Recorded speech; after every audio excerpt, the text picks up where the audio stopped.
In September of 2025, the thunderous roar of Jaguar Land Rover's global manufacturing empire fell silent. The assembly lines, the robotic arms, the entire symphony of modern automotive creation just stopped. This wasn't a strike. It wasn't a supply chain disruption. This was a digital ghost that slipped through the walls and pulled the plug on the whole operation. And the key that let it in? It wasn't some billion-dollar zero-day exploit from a nation-state. It was, reportedly, a single password. A password from 2021. What followed was a catastrophic, multi-week shutdown that didn't just cost a legendary car company billions. It was so significant, it actually put a dent in the entire United Kingdom's economy. This is the story of how a few simple mistakes led to one of the most costly cyber attacks in automotive history. The first signs of trouble emerged in late August 2025. Deep within Jaguar Land Rover's sprawling global IT network, something was wrong. Alarms that should have been blaring were quiet. Doors that should have been locked were wide open. By the time the IT security teams realized the scale of the intrusion, it was already too late. The attackers weren't just knocking on the door. They were already inside, making copies of the keys to every room in the house. The only option was a drastic one, a digital quarantine. JLR began to frantically take huge parts of its own network offline, severing connections, shutting down servers, and in doing so, cutting the digital lifelines to its own factories. On the 1st of September, the official announcement came. Production was paused. The company's public statements were carefully worded, designed to project control and minimize panic. They were investigating an IT issue. They were working to resolve it. Crucially, they stated there was no evidence that customer data had been stolen. It was a classic corporate crisis communication strategy. Contain the problem, control the narrative, and reassure the public. But while JLR was trying to put out the fire in their front yard, the arsonists were in the basement, posting pictures of the gasoline cans on the internet. On anonymous channels on the messaging app Telegram, a very different story was unfolding. Cybercriminal groups began to brag. They posted screenshots of internal JLR systems. They claimed they had exfiltrated a colossal amount of data, around 3 terabytes. To put that in perspective, 3 terabytes is the equivalent of about 750,000 photos, or hundreds of millions of pages of text. They weren't just claiming it, they were providing proof. Leaked samples began to circulate, showing snippets of internal documents, employee names, corporate email addresses, and even internal project management tickets. The message was clear. We have your secrets. We have your data. And we are in control. The silence from the factories was now matched by a deafening roar on the dark corners of the web. The crisis was far worse than anyone outside the company knew. So how does this happen? How does a corporate giant like Jaguar Land Rover, a symbol of British engineering and luxury, get brought to its knees? The answer is the most terrifying part of this entire story, because it wasn't the result of some impossibly sophisticated movie plot hacking tool. It was a cascade of basic, almost mundane security failures that any medium-sized business would be embarrassed by. The investigation, pieced together by security researchers and analysts, points to the attack starting in the most common way imaginable: social engineering. This is the art of tricking people, not computers. It could have been a meticulously crafted phishing email, designed to look like a legitimate message from a colleague or a trusted vendor, prompting an employee to enter their login credentials or a fake page. It could have been a phone call with an attacker impersonating an IT support technician to coax a password out of an unsuspecting contractor. The exact method isn't public, but the principle is the same. The hackers didn't need to break down the door with a digital battering ram. They just tricked someone into giving them the key. And that key, according to some reports, was astonishingly old. One of the most damning details to emerge was that at least one of the compromised credentials used to gain initial access was a password that hadn't been changed since 2021. 4 years. An ancient relic in the fast-moving world of cybersecurity. A password that old, still active on the network, is not a backdoor. It's a welcome mat. It speaks to a fundamental failure of what's known as credential hygiene. The simple routine practice of forcing password resets, deactivating old accounts, and ensuring that former employees or contractors can't still log in. Once they had that initial foothold, the attackers found themselves in a digital playground with very few fences. This is where the next critical failure comes in: weak network segmentation. In a well-designed network, the system is divided into secure zones. The marketing department's network shouldn't be able to freely talk to the factory floor's control systems. The HR database should be walled off from the research and development servers. Think of it like a submarine. If one compartment floods, you seal the hatches to save the rest of the vessel. At JLR, it seems many of those hatches were either unlocked or non-existent. The attackers performed what's called lateral movement. They used their initial access in one area to hop, skip, and jump across the network, escalating their privileges as they went. They moved from a low-level user account to a more powerful one, and then to an administrator account, until they effectively had the keys to the entire kingdom.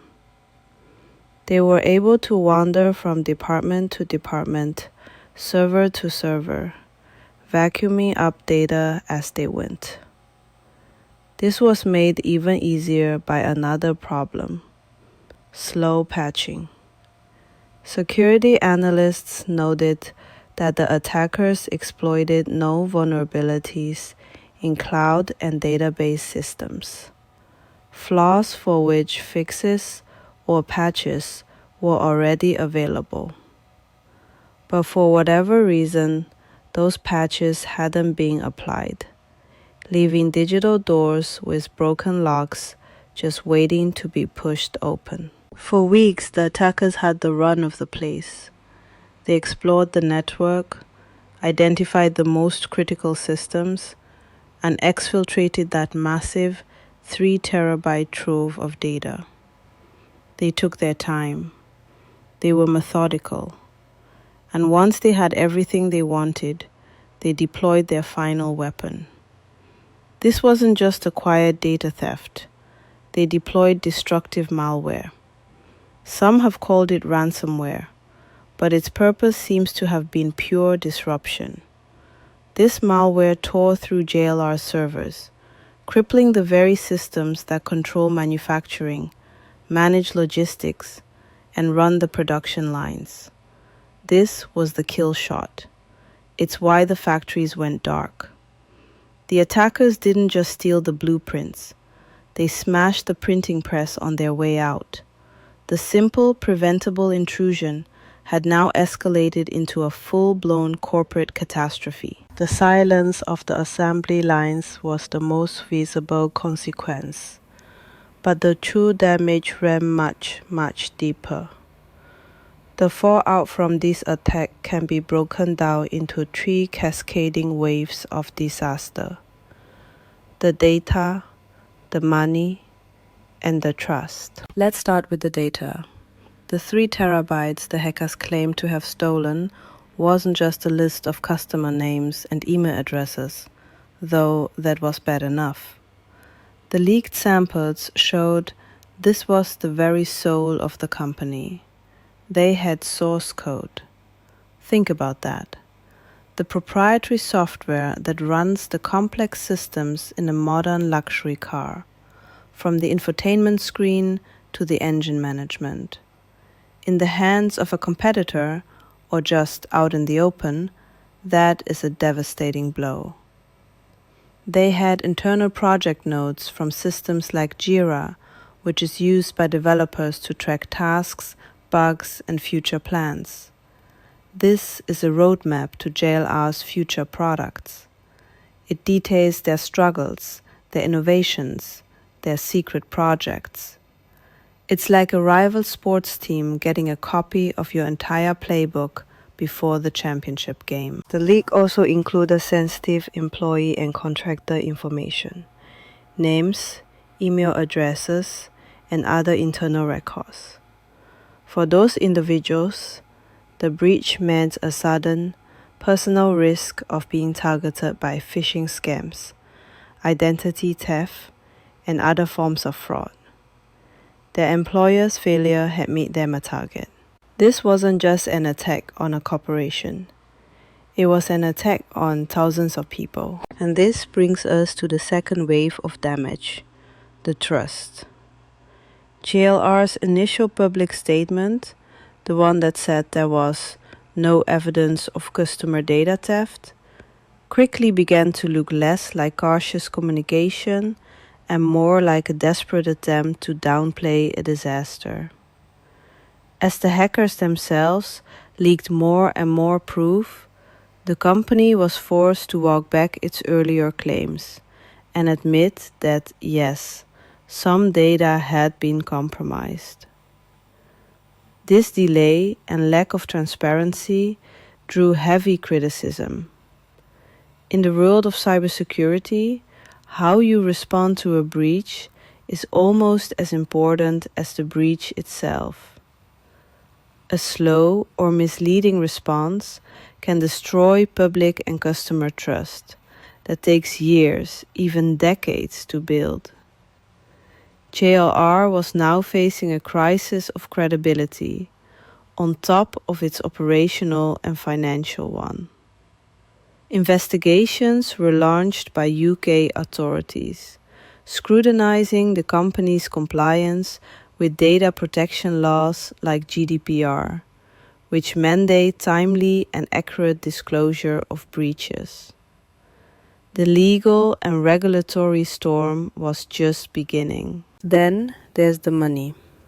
The sheer staggering cost of this attack is hard to comprehend. Every day a factory is silent, the losses mount into the millions. You have the cost of paying tens of thousands of skilled workers who are unable to do their jobs. You have the lost revenue from thousands of vehicles that aren't being built or sold. You have the contractual penalties from failing to deliver to dealerships. But then you have the cost of the cleanup. Hiring teams of world-class cybersecurity experts for forensic investigation and remediation is incredibly expensive. Rebuilding servers, scrubbing systems, and hardening defenses across a global network is a monumental task. While JLR has never publicly stated the full cost, analysts and media reports painted a grim picture. Estimates of the direct weekly losses ran into many millions of pounds. But the economic shock wave didn't stop at JLR's gates. This is where the story elevates from a corporate disaster to a national economic event. The disruption was so significant that the Bank of England, the central bank of the United Kingdom, explicitly cited the JLR cyber attack as one of the contributing factors for a slowdown in the country's GDP growth. Think about that for a moment. A single cyber incident at one company was large enough to be measured as a drag on the economy of the entire nation. Some analysts put the total macroeconomic impact, factoring in the entire supply chain and related industries, at a figure ranging from hundreds of millions up to an astonishing £1.9 billion. This was proof, on a national scale, that a line of malicious code could now have the same economic impact as a natural disaster. The Jaguar Land Rover hack wasn't a freak accident. It wasn't a black swan event that no one could have predicted. It was a loud, blaring symptom of a much wider vulnerability running through the heart of the entire global automotive industry. And to understand why, you have to look beyond JLR and see the pattern. In the years leading up to this, the auto industry had become a prime target for cyber criminals. Toyota, the world's largest car maker, had to halt production at all its Japanese plants after a supplier was hit by a cyber attack. Nissan, Ferrari, Hyundai, and countless parts manufacturers have all suffered major breaches, data thefts, and operational disruptions. The question is, why them? The answer lies in the unique nature of modern manufacturing. Car companies operate on a razor-thin, just-in-time supply chain. Parts arrive at the factory mere hours before they are installed on a vehicle. There is almost no slack in the system. This hyper-efficiency is a marvel of logistics, but it's also a critical vulnerability. For a cybercriminal, this is a dream scenario. If you can disrupt a car company's production line, you cause immediate and catastrophic financial pain. The company is losing millions of dollars for every single hour of downtime. This creates immense pressure to resolve the situation as quickly as possible, which makes them a prime target for ransomware. The attackers know that the cost of paying the ransom might seem small compared to the cost of a multi-week shutdown.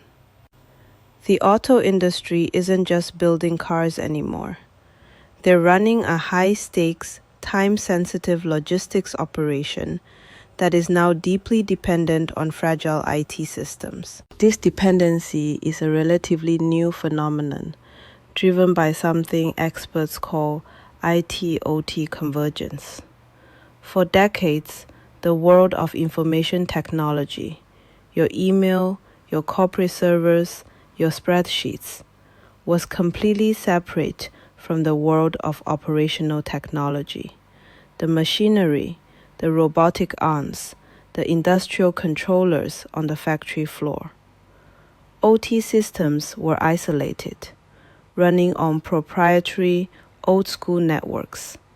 You couldn't hack a factory robot from the internet because it wasn't connected to the internet. But that has all changed. For efficiency, for data collection, for smart manufacturing, these two worlds have merged. Now, the same network that handles an employee's email might also connect to the systems that manage the assembly line. And this is precisely the vulnerability the JLR hackers and others have exploited. They get in through the IT side, the weaker, human-facing side, and then move laterally into the OT side to cause physical world chaos. The digital wall between the front office and the factory floor has crumbled, and hackers are walking right through the rubble. So who were these attackers?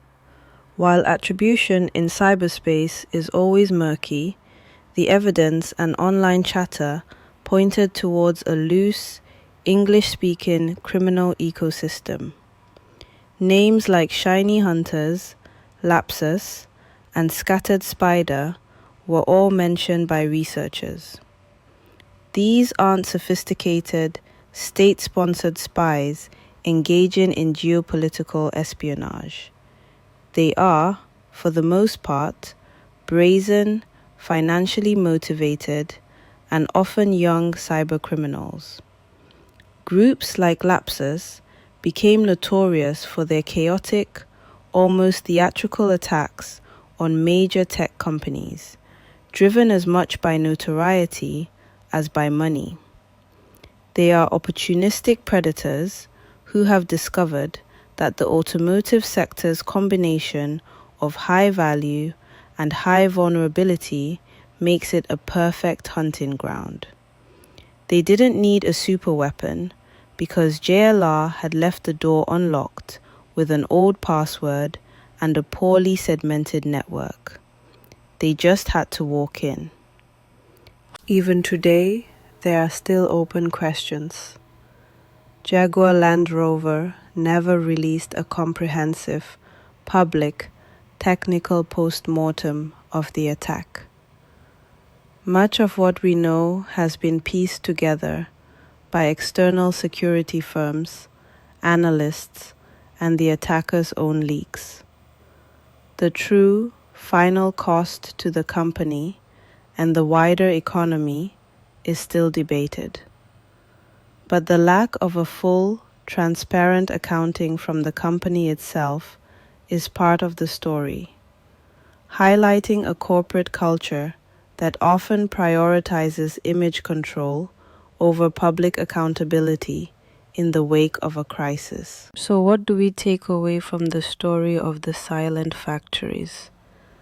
This was more than just a cautionary tale about changing your passwords.